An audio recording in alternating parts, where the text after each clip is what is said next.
October 31st, 1907. It was a day like any other on the Teignmouth, Knapford and Elsbridge Railway, aka the TK&E, the predecessor of the better-known North Western Railway on the island of Sodor in the United Kingdom. At the time when the TK&E still was a thing, the TK&E still was mainly ruled by a fleet of small, odd-looking engines known as coffee pot engines. These particular coffee pots were known as the TK&E's classes 1 and 2, also 3 and 4 later. A total of 28 coffee pots were built between 1858 and 1865. The last one was eerily built only a few days before the American Civil War ended, and also not too long before John Wilkes Booth assassinated President Abraham Lincoln. The career of most of the coffee pots was mostly uneventful. However, there were a few rather more troublesome ones. These were not very common under the 28 coffee pots driving, but a few were still among them. One of them was a modified Class 1 coffee pot. He was the fourth of the 28 built, and thereafter known as the number 4 mainly. However, most of the coffee pots had also another nickname for him: Ghosty.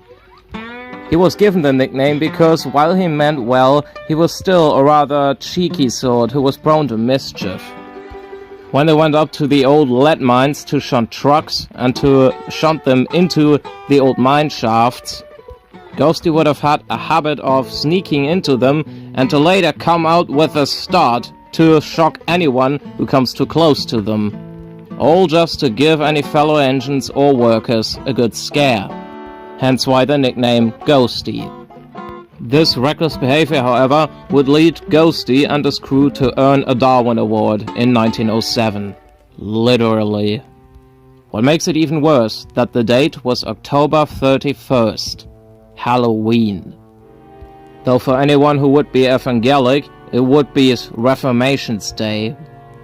The mines weren't too busy that particular day. Only a couple of workmen, the foreman, and Ghosty were working up on the mines, as well as Ghosty's crew, of course.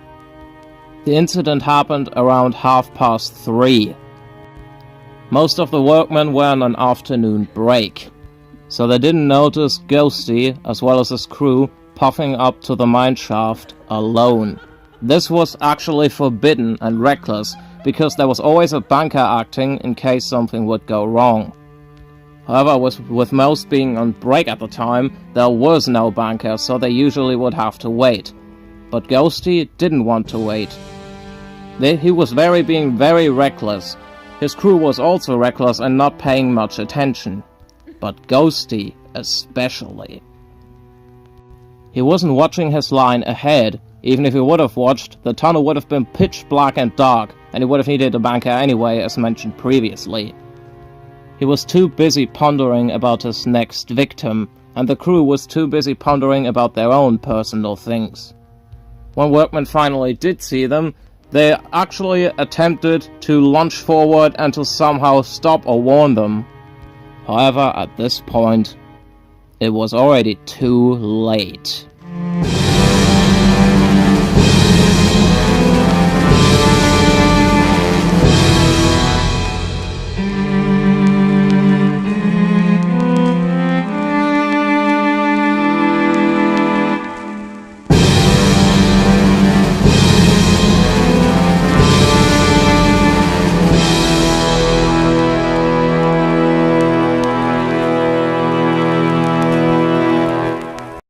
The very same mineshaft that number 4 had been only minutes ago in collapsed.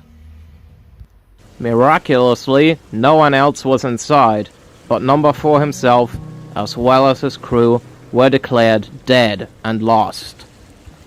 They didn't have the right equipment to save them, and even if this would have been the case, they couldn't have saved them either way. They were pretty much killed instantly by the falling rubble, since number 4 wasn't equipped with a cab. After this, more and more strange things started to happen. The workers would get regularly sick and sometimes claim to see number 4's ghost, glowing green. finances dwindled more and more, and even if they started mining under the tunnels, it didn't help much, or sometimes didn't help at all. In fact, in rare cases it made things just worse. By the time the NWR's number 1, the Sir Thomas Andrews, arrived, which happened in 1915, only very few workers were working at the old lead mine. Most coffee pots were already withdrawn. However, none were preserved until the late 1960s. They were either sold off privately or just stored away. The last coffee pot to be taken out of service was only 1 year until the Northwestern Railway was officially formed in 1916. The forming of the NWR happened in 1915, by the way. Finally, after a few ups and downs in 1923, the old lead mines closed down for good. Though sometimes engines are still up there to collect something as less vital as stone or something, the mines themselves are accounted as completely abandoned since 1923. Maintenance is kept to a minimum to not waste too much cost. The almost only maintenance is for the trucks the locomotives run on, while the mines are left to rot, especially the shaft, where the remains of the number 4 were still inside.